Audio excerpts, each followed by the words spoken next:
right, everybody, let's get started with our next panel. Hello, it is me again. I'm Malini. I'm with the PSC CUNY Union. We represent the faculty and staff at CUNY. It's really hard to follow the first part of this event. And so we're going to follow up with the discussion about man's inhumanity to man. No, I'm just kidding. The National Center has been, over the years, putting together a directory of contracts.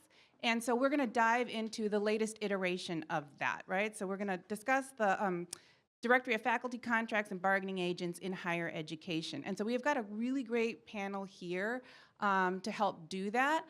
Before I introduce folks and let them get going, I do want to say, though, that we are toggling here between our sort of existential crises, if you will, before us, and now we're coming down a little bit to earth, discussing contracts. And why is that? I think it's really relevant in so many ways. Because contracts are ostensibly a guarantor of labor peace, right? But really, they are about rights and protections for the staff and faculty and graduate student employees on our campuses. And so this is really important as we see so many larger forces chipping away at our rights and protections, that this is a way for the campus community to stand together to say, no more. Like, this is the line that we draw, we protect our folks, and it's a collaborative effort. And I think it is the way that we have to hold on to in the smaller ways of keeping our rights and protections on the table first and foremost. It is a way to have the discussion about academic freedom. It is the way to discuss what does campus sanctuary policy look like. It is a way to bring together labor and management to actually have some of the hard discussions in a forum that everyone can participate in. So with that, I want to introduce the folks very quickly and then let them get going. We have Jacob Abkarian, Associate Professor of Sociology at York College, which is a CUNY school. He's also a National Center affiliated researcher. Next to Jacob is Joseph Vandernald, PhD candidate in sociology at the Graduate Center and National Center affiliated researcher with CUNY. And then next to me is Susan Kelly, president of the Microsearch Corporation. And then to my left is Dana Fleming, Associate General Counsel at Tufts University, who will be commenting on the presentations. And then next to Dana is Mary Tabor, Director of Research at UUP, who will also be commenting as well.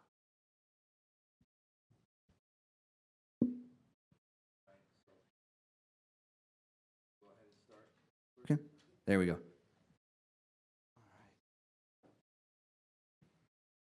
Thanks, Malini, for the intro. My name is Jake Abkarian. I'm at York College, which is a CUNY out in Queens. My partner here, Joey, helped with this presentation, helped put this directory together, along with the director, Bill Herbert. And so we're going to talk to you a bit about the directory, what's in there, why it's valuable and important, and then other folks are going to follow up and show how it can be used after that. So I do want to echo one sentiment that Randy mentioned earlier, which was she said in this post-truth society, arguing the semantics of the truth is not as important as building trust, and I 100% agree with that. I think that was really powerful and meaningful to me. But one of the things that we are worried about is the elimination of data under this administration, and so data and preservation of data and collecting data and building databases that we can use to analyze and make informed arguments is still important as well, and that's kind of what we're transitioning to here with this talk. So let me do a little bit of background. The National Center has been in existence since 1972, I think Malini said earlier, and they've been putting together a directory of faculty collective bargaining relationships in higher ed since 1976.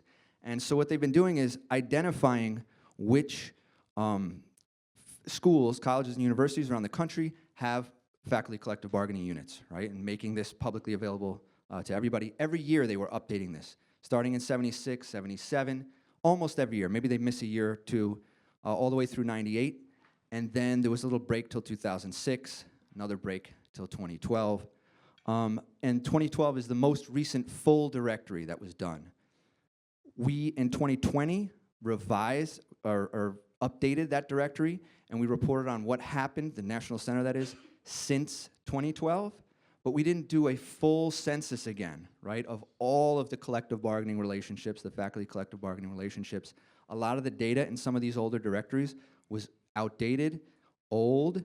Some directories relied on prior directories for data because it's hard to collect this data, right? And so we decided we need to start over from scratch and build a new data set that has all of the faculty collective bargaining relationships in the country. And that's what we went ahead and tried to put together. So I'm going to tell you how we did that. So we started with a survey. We call it the Academic Collective Bargaining Survey.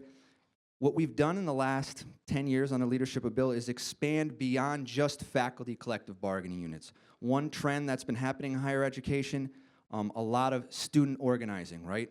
Graduate student units as well as undergraduate student unions as well. Postdoctoral scholars are organizing, right? And so what we've done is put this directory together under a title of what we called academic collective bargaining. Those jobs related to instruction, research, and public service, which is a term that comes from IPEDS and CES database by the Department of Education, which we really hope continues to exist as we move forward. So we started our survey in the summer of 2021. It took years to collect data. Originally, we were sending out emails and following up and all these other things, and we had a terrible response rate. So Bill had the idea we need to expand our efforts, hired on a bunch of extra researchers, really pushed unions, administrations to provide this data to us. And after a ton of effort, we were able to get survey response rate of over 95%, which is incredible because we're not talking about a sample, we're talking about the population of academic collective bargaining relationships in the United States of America.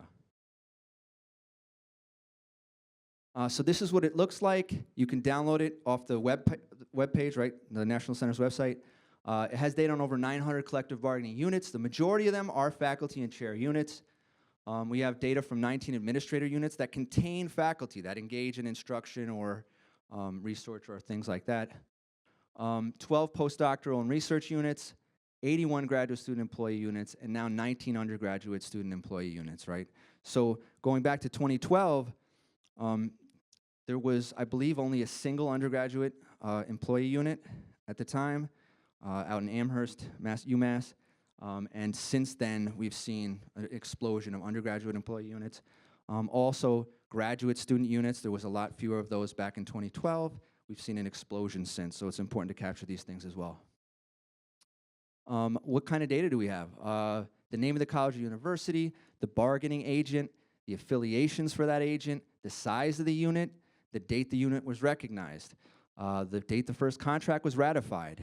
And what's unique and exceptional is we now have hyperlinks to the collective bargaining agreements for these collective bargaining relationships. And we've made them publicly available. Anybody can go onto our website and access these things. We made them fully searchable, so if you're interested in certain clauses, you can search these contracts for things that you're interested in. Again, this is valuable to everybody that's involved. You'll notice we have about 900 collective bargaining relationships, a little over 800 agreements. The gap there is mostly made up by the fact that a lot of newly organized units have yet to reach their first contract. So if you account for that fact, we have certainly over 90, probably closer to 95% of the universe of collective bargaining agreements amongst academic workers in higher education. So again, this is not a sample. This is like almost everything. So here's what the directory looks like. We start with a bunch of analysis, and Joey's going to talk to you a bit about some of the things that we found. But we do include data tables for all 900 collective bargaining relationships that we found. This is kind of what it looks like. We organized them. We sorted alphabetically by state, so you can look within a state, and then alphabetically by institution within that state. So if you see here, I know the print is tiny, but I'll read it out. New York, you can see Adelphi University has a unit. There's a little caret telling us it's a private institution. It's a 4-year college. There's only one unit at the college. Name of the bargaining agent is Adelphi University chapter of the AAUP, et cetera. The size of the unit, a little over 1,000 folks represented. So I want to make it clear, this is not membership. We're getting the number of folks that are represented. Now that we're in, a right-to-work country, that's important. The unit type, full-time, part-time, tenure track, non-tenure track. So you can see if you look up, University of New Mexico has 2 units. They have a full-time unit and a part-time unit, right? They're separate. Full-time unit is a little larger, 1,100 compared to 600. So we have the type of employees in the unit. We have the year that the agent was recognized. If I go back to Adelphi, that was first recognized in 1972. Their first contract was ratified in 1973. We have that data. And then you're going to see a hyperlink in that far column to the right with a recent contract. So our intent was to have the current contract for the entire universe, which would have been fantastic, but it's a moving target, and every time we would collect contracts, there's a new contract because it takes us forever to collect this data, as you might imagine.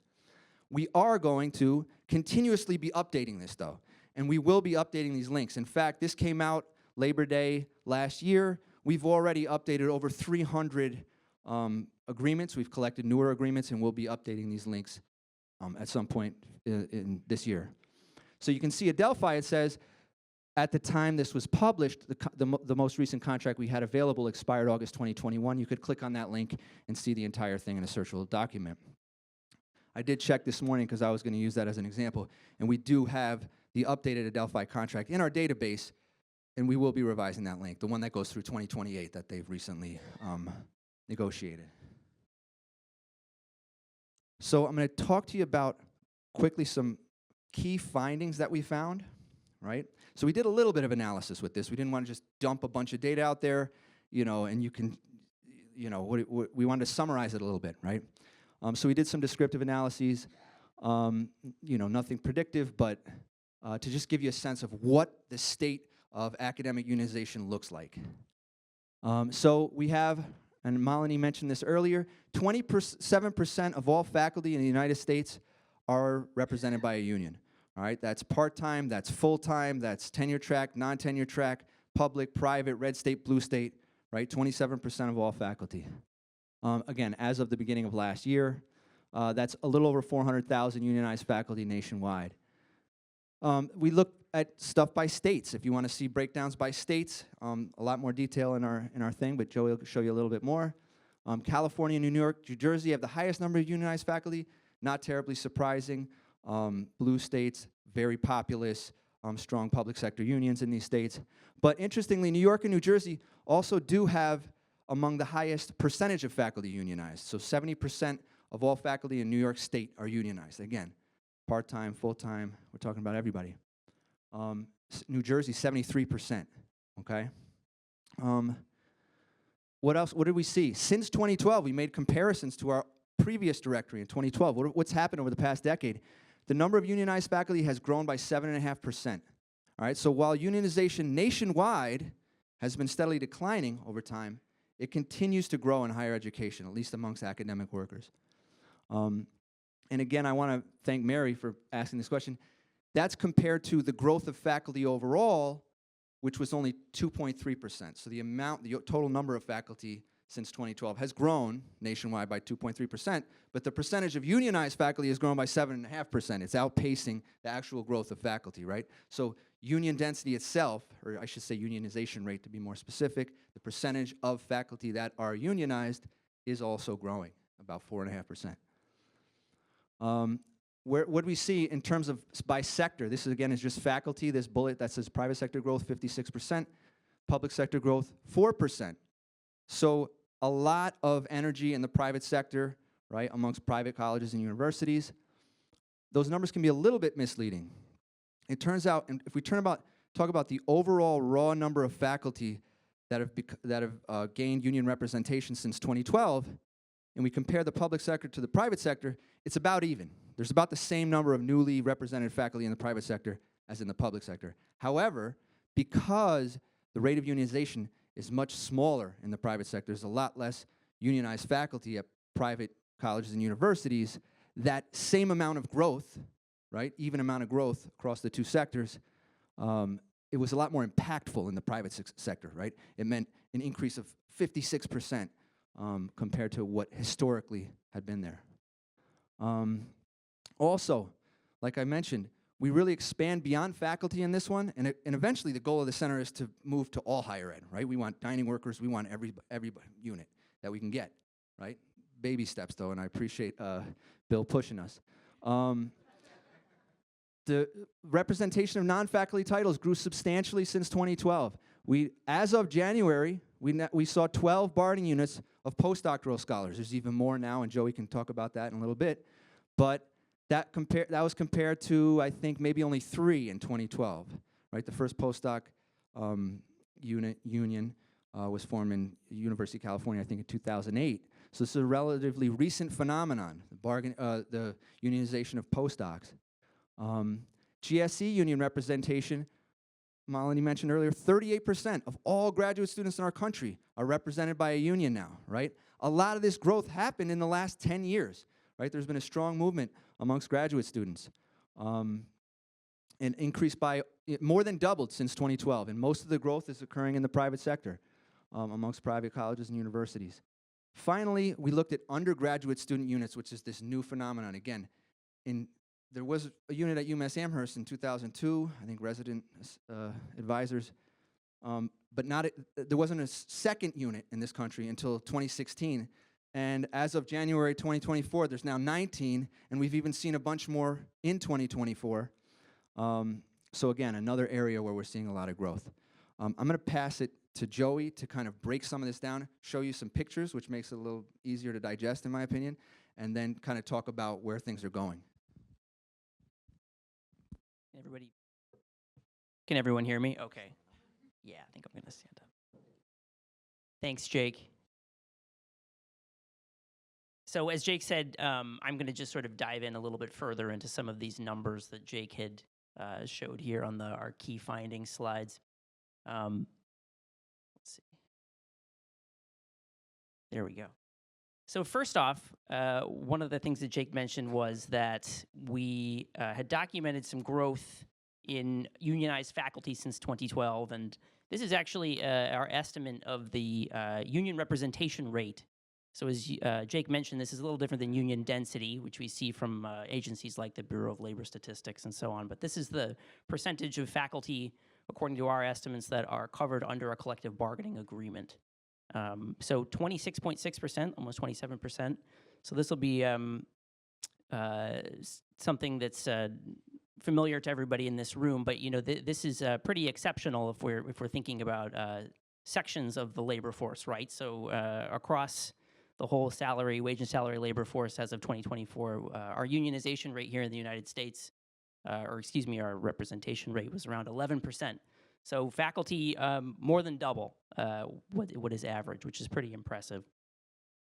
Now, this is driven by largely public institutions, right? So we can see here these bar graphs illustrate the fact that when we look at public four-year institutions, almost exactly 1/3 of faculty at public 4 years are represented by a collective bargaining agreement. More than half among public 2-year institutions, those are our community colleges, and right around 8% if we're looking at private 4 years. But just as Jake had mentioned before, we've seen a tremendous amount of growth amongst private 4-year non-for-profit institutions, and I should say these are non-for-profit institutions, which is incredibly impressive. Now, you may be wondering, where is this unionism in terms of geography? And as Jake had mentioned, New York and New Jersey and California are sort of the standout states, but it's also the case that across the West Coast and in the Northeast more generally, we see pretty high concentrations of collective bargaining amongst faculty, as well as in what might be called the sort of Midwest Rust Belt, right, extending out to Kansas and, of course, Florida, though that is becoming a little more precarious, as I'll mention toward the end of the presentation. And as Jake had mentioned, the National Center has been publishing these directories since the late 70s, and we've used this data to chart for you here the growth in faculty collective bargaining units over time. And those of us, our colleagues here in the social sciences, will know that to see sort of such a upward trending straight line can be quite rare in social science, right? But it's very impressive, pretty much a steady rate of growth over the last 50 years.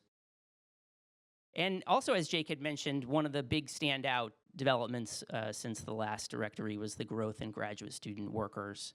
Over 1 in 3 graduate workers now are represented by a collective bargaining agreement in the United States, which is driven also by private institutions, as Jake had said, the growth certainly. And as we see, you know, the distribution of collective bargaining agreements amongst grad workers looks pretty similar to what we see amongst faculty. Big concentrations in the Northeast and on the West Coast. New York and California, of course, the standouts. But we also saw recently new unions in the state of Alaska and in some parts of the South, which is incredibly encouraging. And, you know, what's sort of driving that change? You know, I think it would be, it's totally inseparable from the new sort of found enthusiasm for organized labor amongst younger people under 30 in the United States. This is a trend that we see is motivating new unions at places like Starbucks, in retail, Apple, REI, and so on. And it just happens to be the case that in higher ed, we also see undergraduate and graduate workers expressing their enthusiasm for labor is informing new unions. And so since we stopped collecting data for the directory, a lot has changed, which is, I don't need to tell anybody in this room. But one of the big things is that graduate student unions have continued to expand. We've documented 23 new collective bargaining units, almost 40,000 newly unionized grad workers. And also we can see the pace of growth, that upward trending line that I showed you a few slides back, has continued into 2024, despite some closures, institutional closures, and some changes in the legislative environment in Florida, which has made collective public sector unionism harder for higher ed unions in the state. But we also see, as Jake was mentioning, a huge growth in undergraduate student worker union representation. The biggest is this new unit of about 20,000 undergraduate student workers in the state of California, California State University. But there's some rocky roads ahead, as we know, and the National Labor Relations Board changes are causing some uncertainty for the future of undergrad student unionism. There were several petitions that were withdrawn after the November election, including one at Dartmouth College to represent college basketball players. Now, if you're, whoa, sorry about that. I don't know. Okay. Well, what I was going to show you was that we have an article that's forthcoming in the Journal of Collective Bargaining in the Academy that documents these changes. It's called Every Grain of Sand, so you'll be able to see it in the forthcoming issue, and it has lots more information about 2024 in that, so please go ahead and check it out.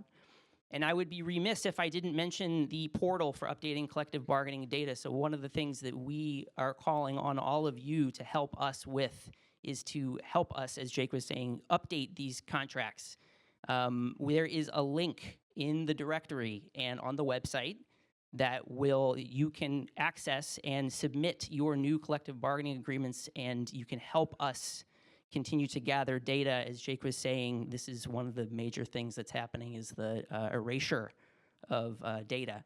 And please help us continue to preserve that for what we do by submitting your collective bargaining agreements to our portal. And again, there's a link in the directory and on the website.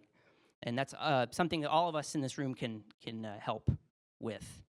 So thank you very much. There's a link to the directory on the website, as Jake had mentioned, and I'm going to go ahead and hand this off to Susan. You want to use? Okay.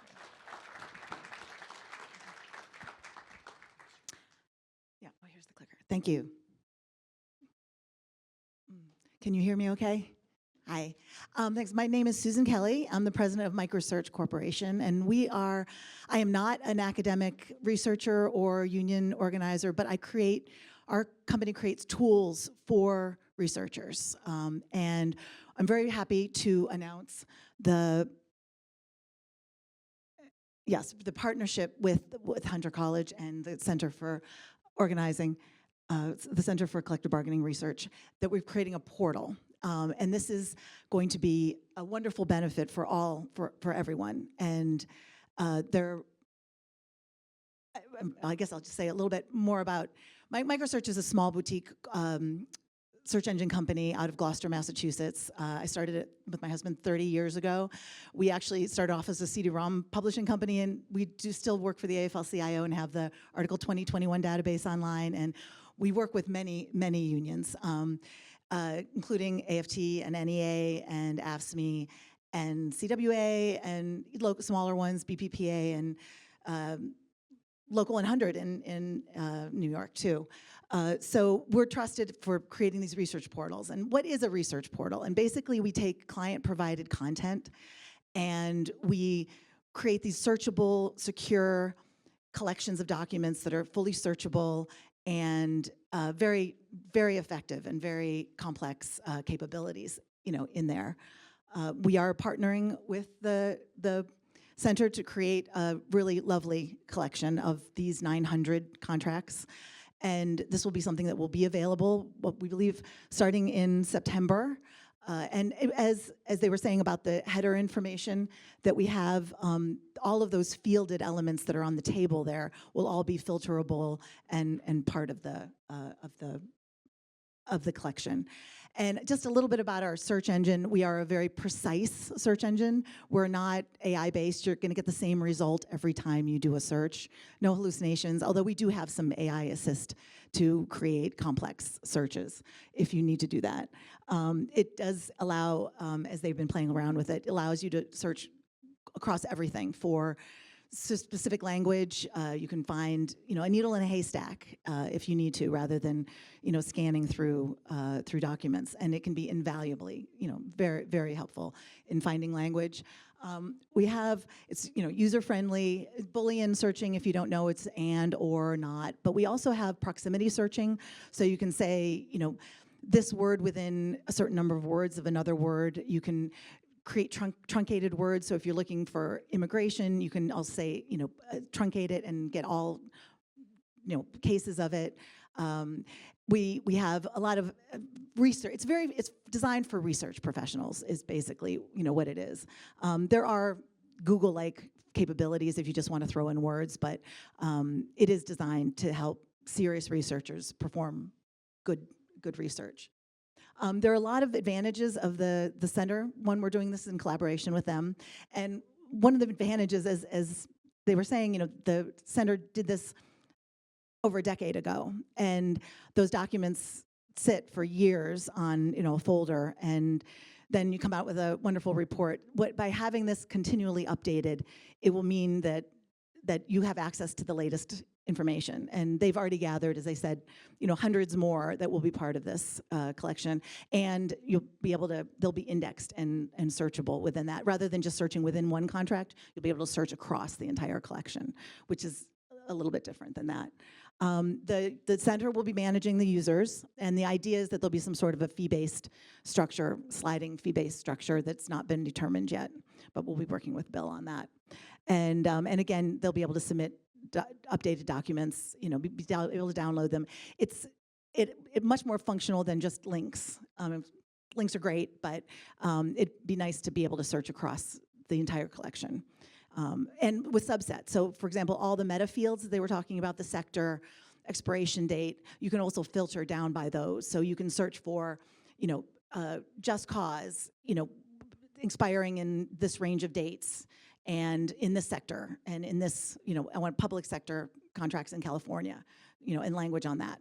So you'll be able to really narrow your search by the very specific data that they have, in addition to the full text data within the collection. So for example, and there's also, we are also going to include the archives. So we are going to get all those old documents and put them up there, which will be really fun to see the evolution of the language and be able to see how things worked along there. Again, as you can see from that little screenshot, these are the fielded elements that they mentioned that are part of the directory. The bargaining unit affiliation, unit size, unit type, expiration date. Those are all metadata fields that you can filter and then put your full text search in as well. or not, you don't have to. They have saved searches, things based on your username and password. You can take notes, you can have favorites, things like that. There's a word wheel that has every word indexed in advance, so you know that that word is actually there and it's not making it up.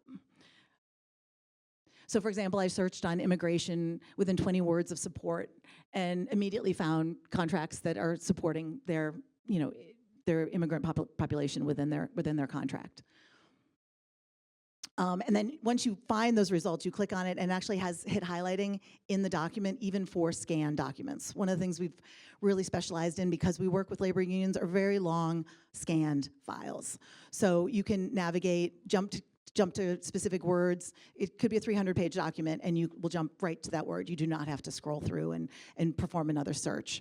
And as you can see, the hit highlighting is not always perfect, depending on the OCR quality, but it's certainly better than reading anything by hand. Yeah, I do remember seeing a client one time who cut apart contracts and put them in folders and said, "This is my search engine." So definitely a little bit better than that.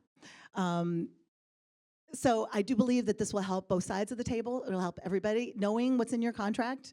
I mean, I like to say, it's your work product. I mean, it's a great, they're very, very important. And knowing them makes stability, knowledge, truth. And we're also, with support of Bill, happy to create subsets of this document. If you are interested in your own portal, then you can have access to it and control access to who has access to it. So, and also just, in terms of information disappearing, I did go over the holidays onto the federal labor site, and I manually downloaded 1,300 contracts from there that I have now indexed and put up on a portal that's open and free to the public.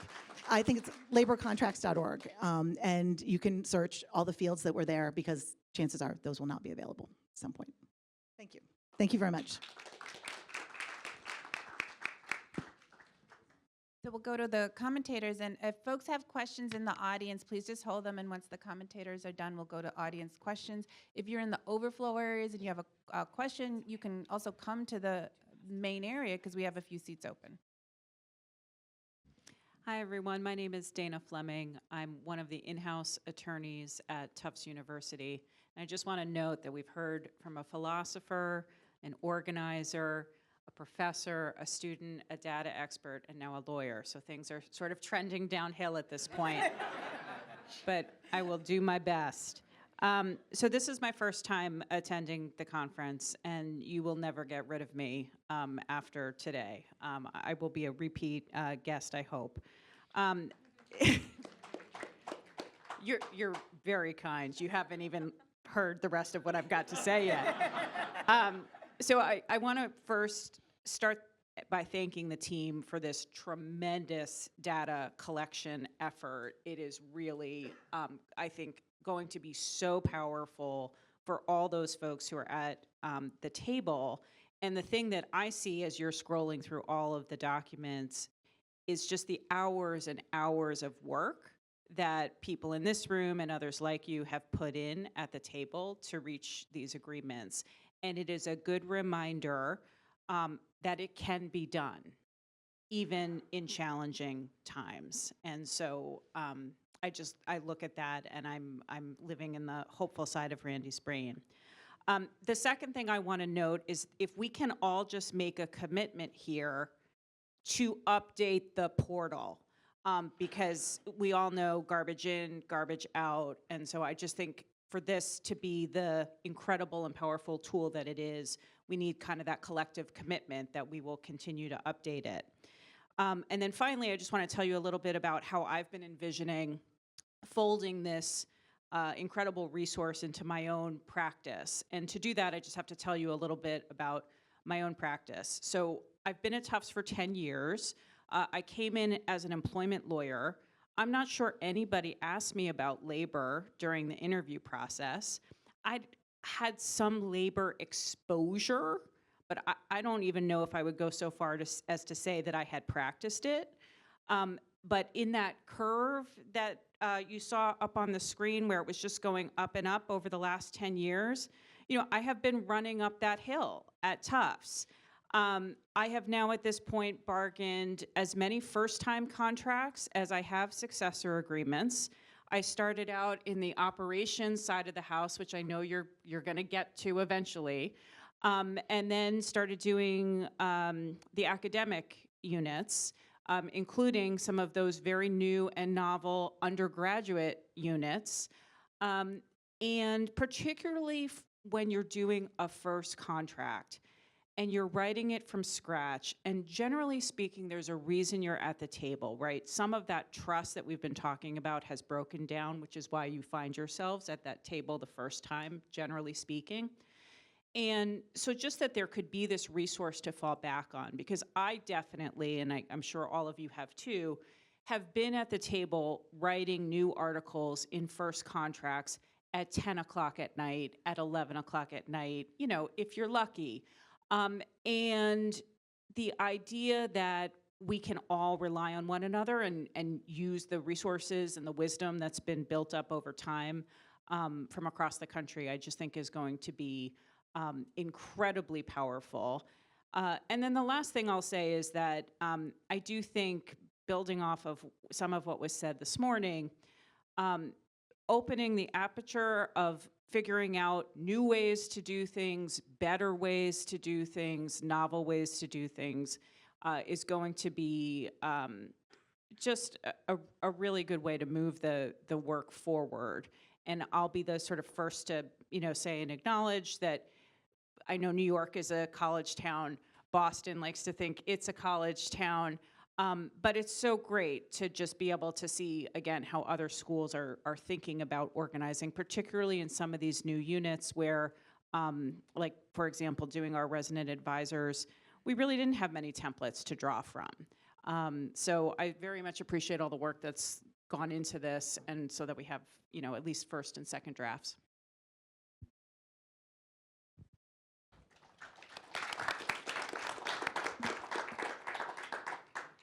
So I'm coming from the perspective of a union. UUP has 40,000 in the bargaining unit. The research department is quite small. So I can't begin to tell you how appreciative I am of all the work that you've done with this directory. We have spent hours and hours and hours, and there's really 2 of us, full-time staff in the research department, and we rely heavily on our interns. We're constantly telling our interns, go and pull contracts, go and look for this. A lot of times we have interns who don't have any exposure to labor.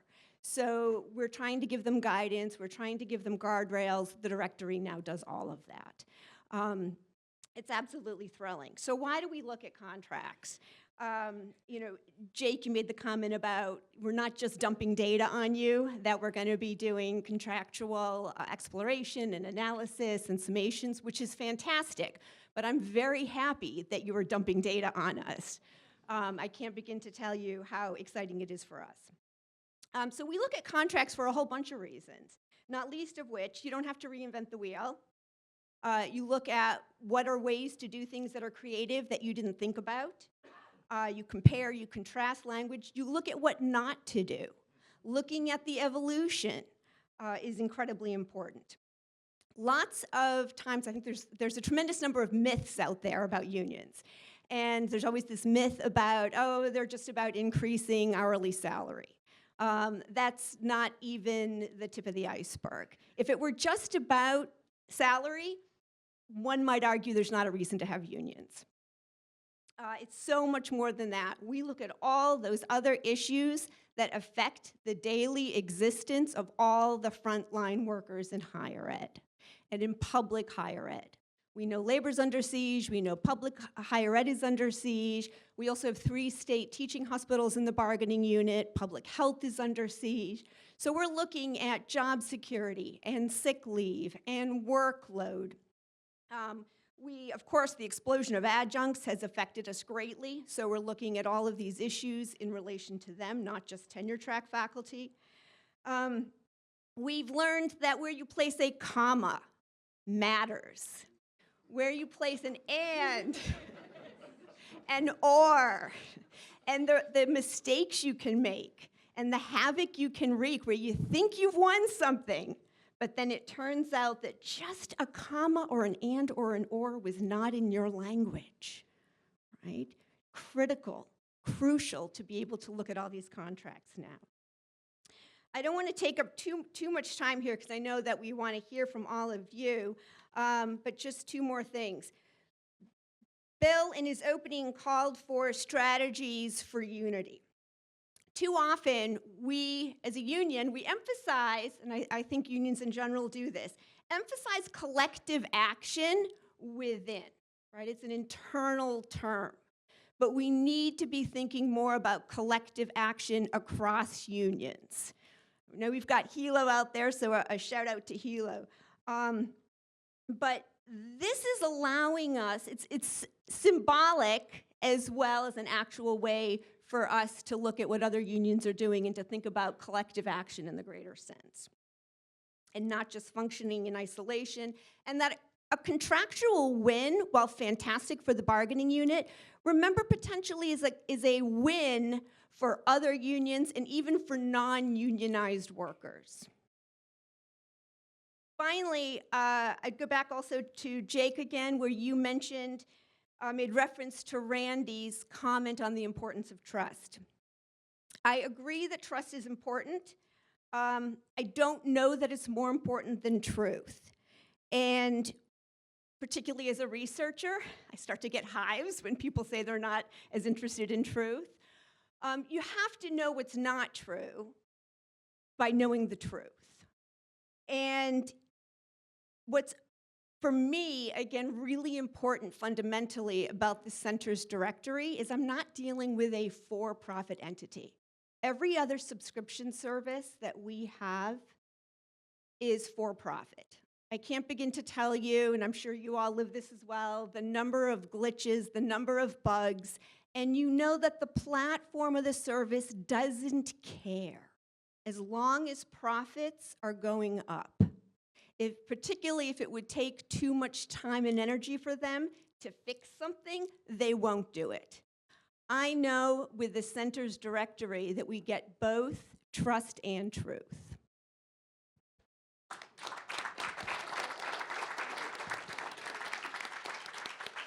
I don't know if the panelists have questions for each other. No? Okay, then are there questions? Can I talk? Well, I just want to talk about the stuff that Susan's built, because I've actually used a beta prototype version of this thing, right? So she's talking about, she said they're putting a search engine together for us so that what we made publicly available currently, you can go on the website, you can get the directory, you can click the link, look up a school. I want this school in this state because it's similar to us. Let's see what their language looks like. Clear, here's my link. I have the PDF of it. I can read the 175-page document. I can search for some words in that one document, and that's fantastic. But what they're putting together is basically, you know, a search engine for this collection of them, right? And so I got to use this to do some research that I've been doing on bargaining for the common good and looking for common good provisions and clauses in these things, such as support for immigrants and things like that, right? And so I can attest to the power of this thing, right? Rather than having to read through these 900 contracts, I can find the 54 of them that have clauses related to protections and support for immigrant employees, and clauses that the university will not be collaborating with ICE, you know, without a federal warrant present, right?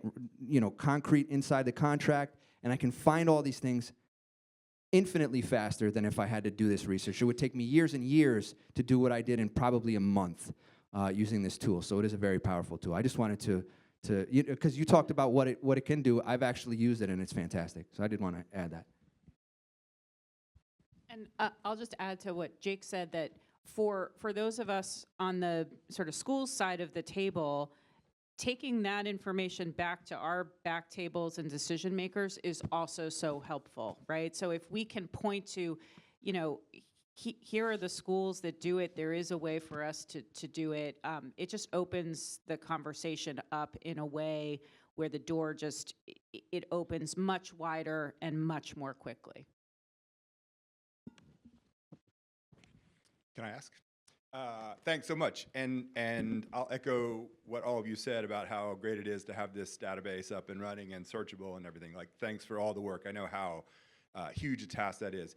I am Brett Benjamin. I'm with UUP. I'm a colleague of Mary's, and so I'm the one who reads the contracts that she pulls for me to figure out how to use them, and have been deeply appreciative.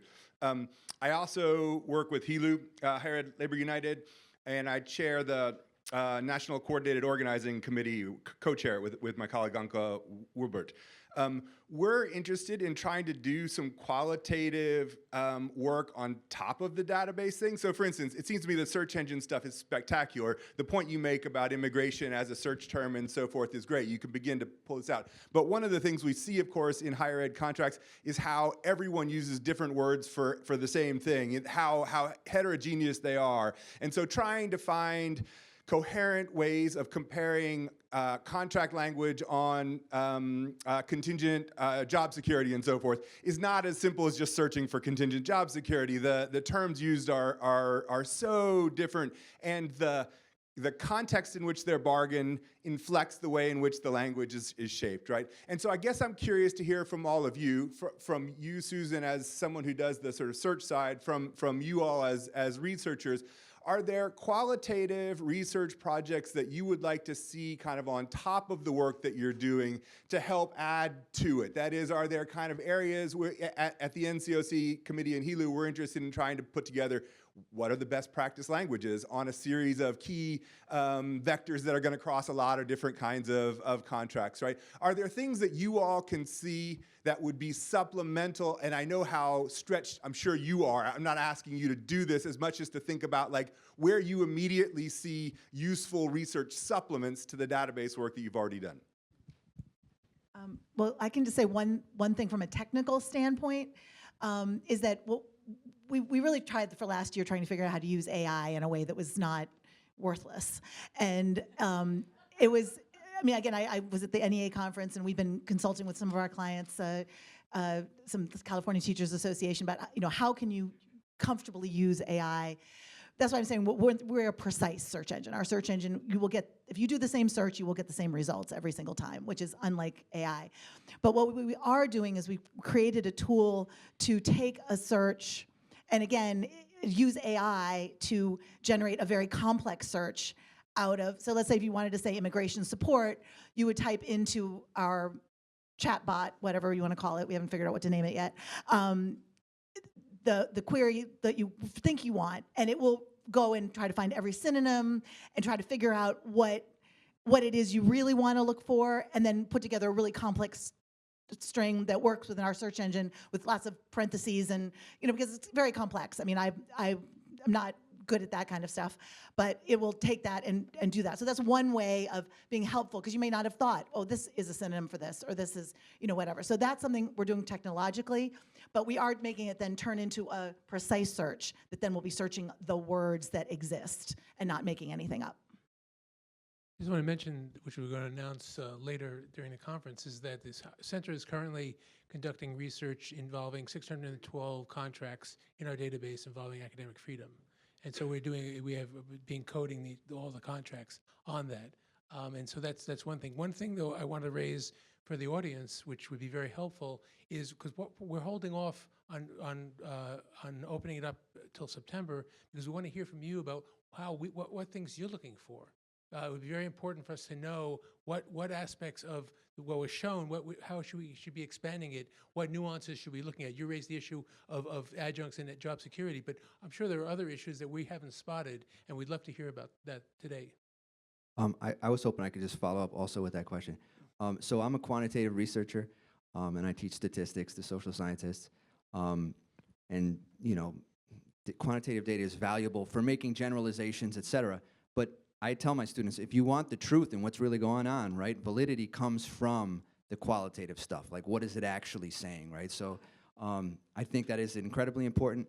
The center put out a report on anti-discrimination clauses recently before we had this search engine. That was, you know, folks, I wasn't an author, but folks digging into the contracts to see what was there, to find exemplars, to find different forms of language, and I still think that's very valuable. As Bill said, this kind of combines, synthesizes the two. That's ideal.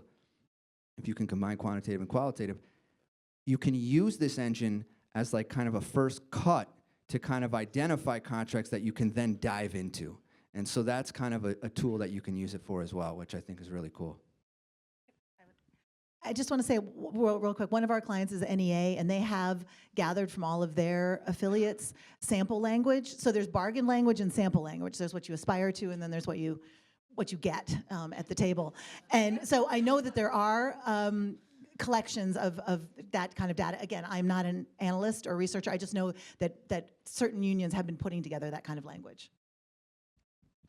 I want to add one small thing also, is that I know there's some of you in here who geek out on this stuff, and I just want to say, like, as you come across those sort of things where it's like we're looking at contingent job security, is to just actually share your analysis. So it's not just what ends up in your collective bargaining agreement, but it's like there's a Journal of Collective Bargaining, there's academia, there's different outlets, that NICET has a publication as well, is that we should just be sharing our sort of analysis, even if it's just a general analysis of this work, because it's really important that we keep it alive.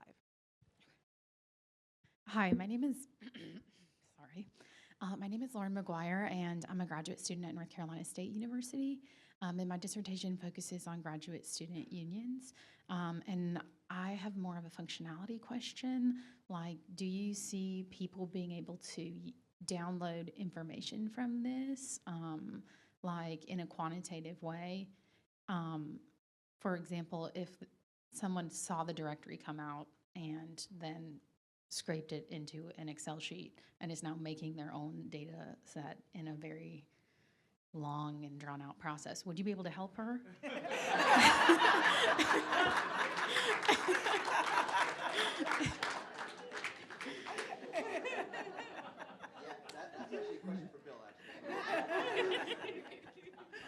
Talk to us. Let's go for it. Okay.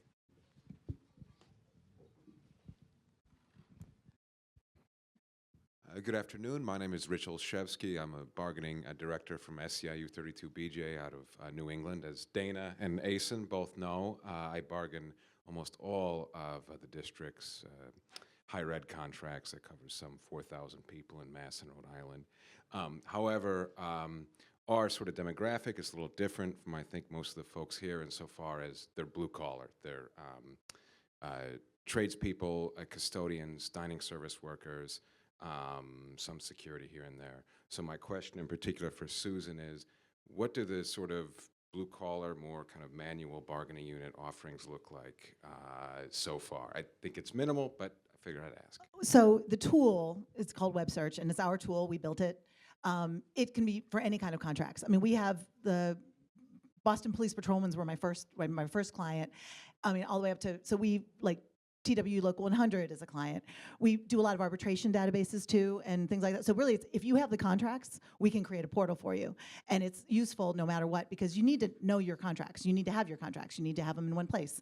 So it doesn't matter what kind. We have for the trades, the International Union of Elevator Constructors, we tend to be more with professional unions. They tend to be more organized about getting their contracts together. So that's just kind of how our demographic, how it was worked. We welcome any new clients, actually. So in terms of current facilities unit offerings, what does it look like right now, the database as it actually exists? I'm just It's curious. basically, it's a tool that allows searching on any number of metadata fields as well as the full text. It has integrated security. It has the hit highlighting. It's in context. All of those is already built in.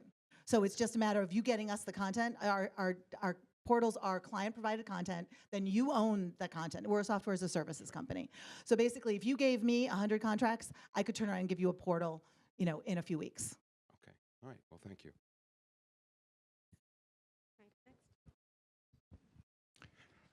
Hi, Fred Floss, SUNY Buffalo State. I am amazingly excited about being a super geek on all of this. I have two questions. Is part of this database, does it have the iPad's ID number attached in one of those? And does it have the census block number? So the reason I ask is because we're talking about contracts and seeing where they go. We heard Randy and everybody talk today. It would be great to say, I negotiated this contract and look at median income in my community went up by X number of dollars. Or gender inequity was a problem. I can go to my iPad's data, I can go to the AAUP data set then and say, here's all these other things, and you don't have to reinvent all of those. All we have to do is be able to know what the ID numbers are with what you've done, and then we can go and, as I said, super geek out. So I hope that can happen. Thanks. Just one aspect of data which we should be aware of is that part of the attacks is on data is NCAS, which runs iPads. So what the future of iPads is something we should be concerned about. But Jake, do you want to respond on iPads? Hello? Yes. We do have the iPads numbers associated with the units.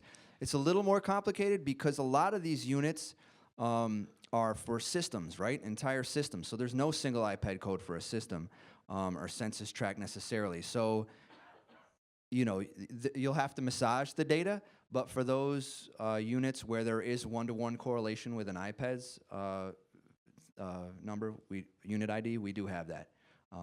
So, yeah. Hi, my name is Nicole, and I'm with the Palomar Faculty Federation, and I'm just blown away by all of this, so thank you. Palomar is a community college in California, and we've been trying to piece together our own databases with all the community colleges, and it has been exhausting, so thank you so much. But to your point, or to your question about aligning language, I think this is such a great tool about collaborating with different unions so that we could provide a stronger approach to supporting contingent faculty and whatnot. My question, though, is on behalf of our classified units. Are there any plans to include classified contracts in the future? So I would describe it more as an aspiration. One of the things that, in order to do that, we are dedicated to it. The reality is we would like to include contracts for everyone in higher education, and that's our goal. The problem is the number of staff we have and the resources to do that. The work that to get the directory together, we had a research team that worked for 3 years just to get from professional staff contracts. There were unions and employers that were not cooperative. We had to do a tremendous amount of what would be the way to describe it? We were tough. We were basically persistent and overcame a lot of both sometimes explicit objections, many times implicit. And so there are actually contracts in higher ed, faculty contracts we still don't have because people did not refuse to respond. So when we think about that on the classified staff, we need to figure out resources. That's why if you want to buy a T-shirt and a merch table, but on a serious note, we're trying to raise funds for it, but it's challenging. And so we pulled together a research team for 3 years, right? Was it 3 years? And basically, we did the first element was doing the survey, and then if the survey came up with like a 12% response, we then had to make phone calls and emails over and over again. So the classified staff is actually much larger.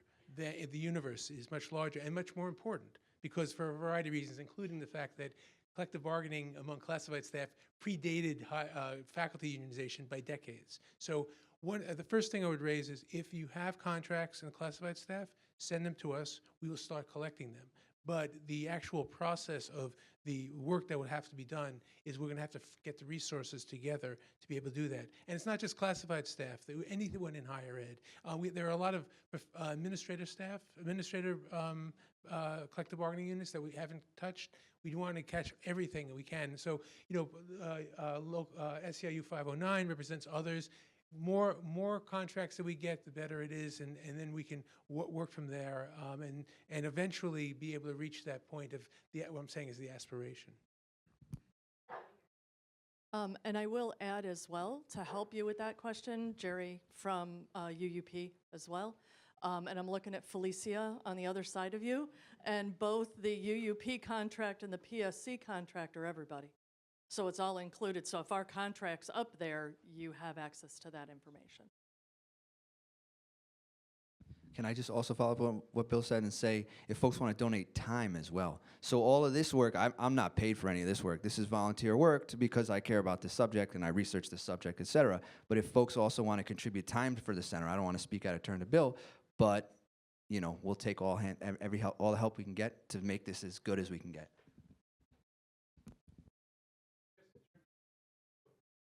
In terms of talking about CUNY and SUNY, we should be recognize that DC 37 represents people at CUNY. We don't have contracts for them. We also, the state, SUNY has a CSEA. So those are units that we have not been able to not been able to get enough time and money to be able to gather that.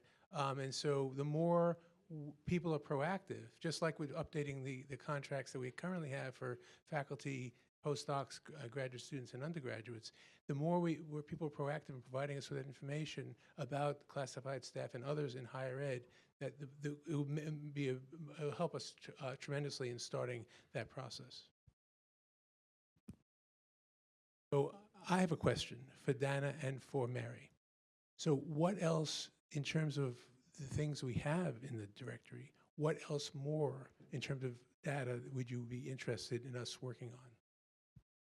Not that we have the time, no, just seriously. I'd be curious to know, we really were looking for feedback, because one of the things we're trying to do is do better and bringing things together. As was described by Jake and Joey, we've taken our research to a much different level than ever before, but we want to continue growing in terms of faculty, academic labor, but also other forms of labor in higher ed. So when I first became aware of the searchable function, I was salivating, and I cannot wait to get my hands on it. So I think that's going to make a huge difference. And until we start to use that, then I think, because I don't know I don't want to misspeak. It may already be more powerful than even I realize. But I do want to make a comment about the NEA database, because I know somebody made a comment about it. And my staff and I have found that it's okay, but it is nowhere near as comprehensive as the centers. And that our assumption is that NEA is more focused on K through 12, and that's always been our assumption. So it's good, it's better than nothing, and I also hate to be bad-mouthing another union, but by far the better directory is the center's directory, far more comprehensive.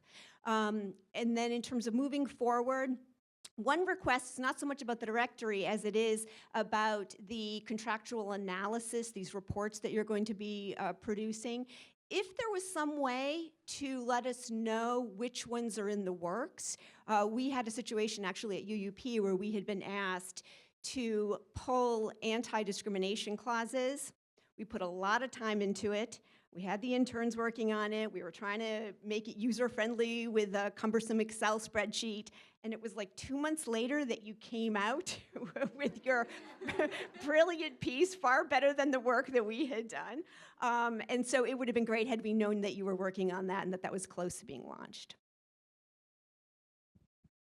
And I will add to the wish list, and maybe this dovetails with the qualitative work, which is the only type of research that doesn't frighten me. But if there were a way to, and I'm not on social media, so talking out of turn, but if there were a way to like certain clauses, like if we could no, I'm serious, if we could as a community say, or vet, like, this one worked. Like we like if there was a way to rate like this, somebody's ready to like it in the back. No, I want to add to the wish list. Oh, good. I don't know if this is possible, but some of us have been working on issues of contingent faculty, and that term is really alien to many people. Like I've had many people say, I'm not contingent faculty, I'm adjunct. And so is there any way that you can sort of look at the various categories for anybody who is not tenure track? And that includes, like in Minnesota, there are many people who are teaching, but they're classified as administration. They're teaching specialists. So they are actually not considered faculty in some situations. So is there any way to like look at and to identify all of the teaching roles that exist contractually that are not tenure or tenure track? One thing that's a great suggestion, and similar to what you were saying. One thing we could do, and we'd have to figure out how to do this, is, I mean, Joe Berry's book, I forget the title of it, but yeah, but no, his earlier book, he has a glossary of terms for contingent faculty. And maybe what we can do is make sure they include that glossary, very helpful glossary. But unfortunately, it's not all inclusive because at higher ed, everyone has different terms and stuff. So it's a challenge, but that would be a good starting place. So thank you for that. And if I can just say, it's our bot that we're training, so we are teaching it that it's only that it's looking at labor contracts, and it's looking, so don't like try to look for the word language and you say I would like language in something, so we're teaching it. So those are exactly that kind of, and I would love to get that glossary. And again, the better we are doing that, the more expansive. You search on one word and it's going to get all the other words for you. One minor wrinkle just from being in these contracts is like, so, you can find all the details in the recognition clause, like includes this title, and each school has, maybe even unique titles to that school. But then one of the problems is, some schools, they do it, includes all instructional faculty, excludes da-da-da-da-da-da-da-da, and there's all these detailed exclusions for the unit. And so, like, that makes it more complicated. So, but that is, something that we should consider and think about and work towards. Can I throw in one more complicating factor just for folks who are on the school side of things to just keep in mind? And this is not legal advice. I need to underscore this is not legal advice. But one of the things that I've seen clients do over the years is try and do this, like try and marshal all of the data. And if you're on that side of the house, there are some antitrust laws about how much you can pull data from other schools and then start to price fix or set your wages according to other schools. So I don't know if I buy a T-shirt, maybe I can write a disclaimer or something on the database, but really we should be using it for research and educational purposes and to further our missions at the table and not for antitrust purposes. Thank you for that disclaimer message. So my name is Brian Rossman. I'm a librarian at Montana State University. And I think what a lot of people are talking around right now is the issue. What you could do is index the database using a controlled vocabulary. So for example, in a research database like Medline, they have subject terms to cover different concepts that are articulated using different vocabulary. So having a keyword search database is only so powerful for some of the reasons that have been articulated today. So it could be a lot of work to index all of this material, but I think that this is an area where AI could be of a lot of assistance moving forward. So I would encourage you, in terms of my wish list, I think indexing with a controlled vocabulary would really make this database a lot more powerful.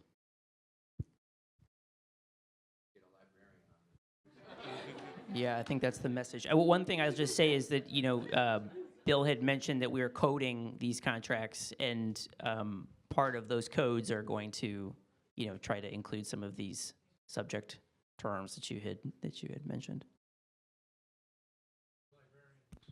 Speaking of librarians, we're also trying to do some research about librarians in collective bargaining agreements.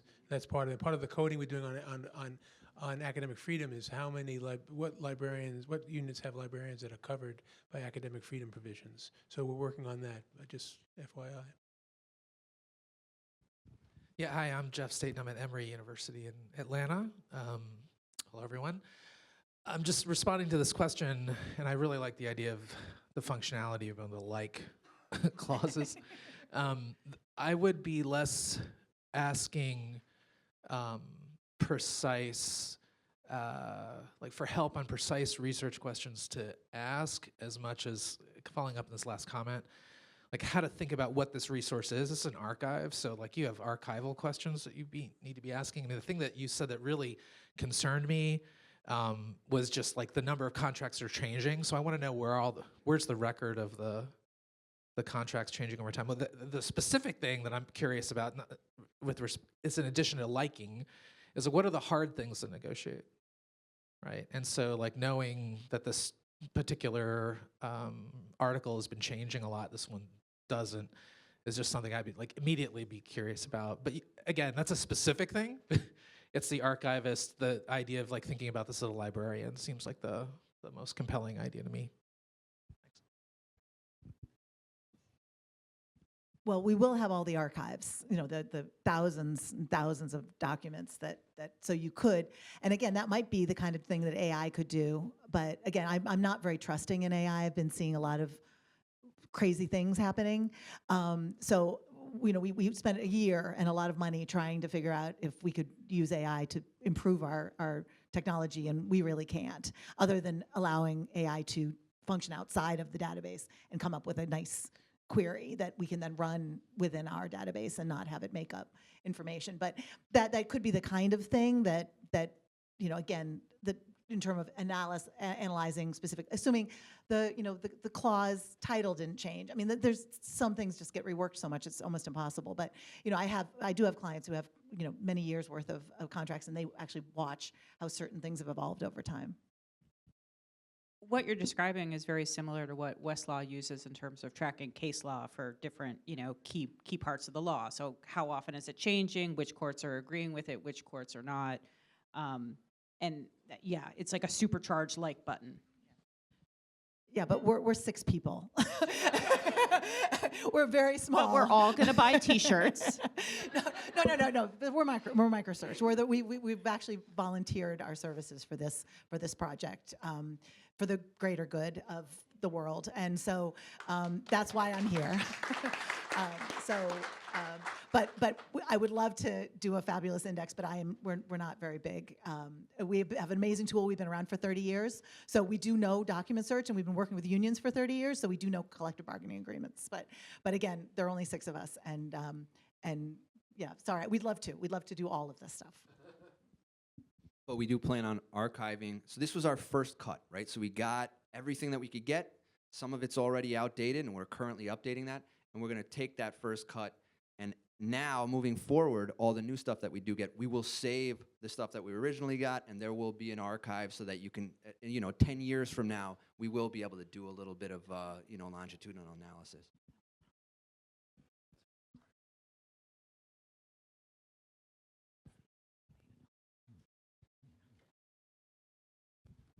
Good afternoon. I'm Gary Rhodes, and I just want to offer, this is a fabulous database, and I am also excited about this because when I first started looking at contracts, it was on microfiche. That's very bad, and a very long time ago. But I want to say one of the best examples of what could be done going forward is a resource that I've drawn upon in my own work, which obviously I'll be talking about shortly. And that is NYSET's Beyond the Distance, where they had Cynthia Eaton and some others doing analysis of distance education language in NYSET colleges. And it wasn't just the language, because it's important to know about language, but context matters, right? And so it was framing what are the various issues, and going into negotiating, what do you think about when you're trying to get this language? What do you start out with? Because what you end up in the contract is not what you start out with, right? And what are the things, as someone up there said, what are the things, or someone out here said, to avoid? What's the language you absolutely don't want? And so it is analysis, and this is you guys have done a Herculean effort. And some of this depends upon us collaborating with each other within states. Some years ago, there were some folks in Oregon who were doing this in community colleges, trying to develop, okay, what's the language that we're confronting at the table? How can we coordinate? Same thing can be done on management side. It's a massive project, and it really is going to rely upon larger organizations with some resources to basically task some folks with doing the kind of analysis that Cynthia's done and that I've seen in a few other cases. But I think since we're in New York, NYSET's like a great example of how you can analyze that language and benefit from it, and in a way kind of like it, but not because sometimes it varies. What you like here isn't necessarily likable over there. But what it takes is people who are actually negotiating this stuff, saying, this is what we try to do, this is how we get it, this is what to avoid.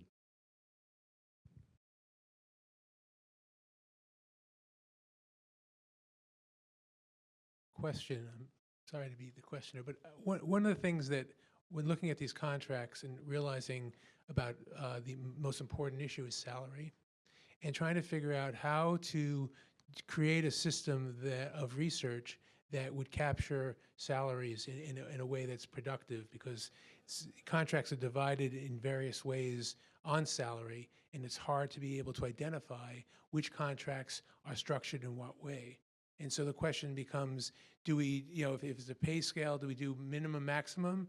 Do we, or percentages? Because each contract, again, is so different. I'm just be interested in anyone here to offer us some suggestions about that. And that would help us in terms of working with Susan and her staff about making the research engine that much more effective.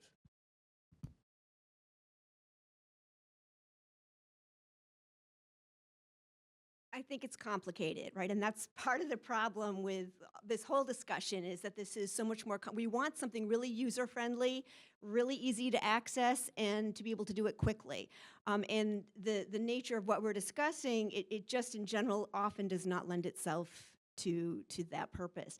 And so I'm always immersed in the salary structure, looking at other contracts, Bill, and I'd want the min and the max, I'd want the midpoint, I want to know if there are steps, I want to know what factors is it correlated with, do they have actually contract language about years of service matters, do credentialing or degrees matter, how important is, do you have an SL grade system, right? We know that different campuses in different states have different salary level grades and steps, so it's not an apples to apples comparison. So I don't have an answer for you, because I think it's very complicated. To add to more work, it would be at some point nice if folks who are on the bargaining teams, both on the administration side and the labor side, were actually able to note in their, in their whatever piece of the contract, collective bargaining agreement, like where it is, like who actually negotiated. So if like folks wanted to follow up, if it's paywalled, then it's not like the information's out there, but people could outreach individuals to just ask them, what was the backstory to all of this?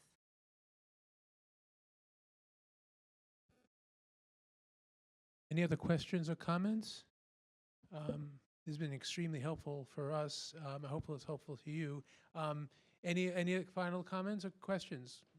Okay, great. Well, so we have now the next session is going to be a book discussion about Gary Rhodes and his research. But before we get there, let's all give a big thanks to this incredible panel.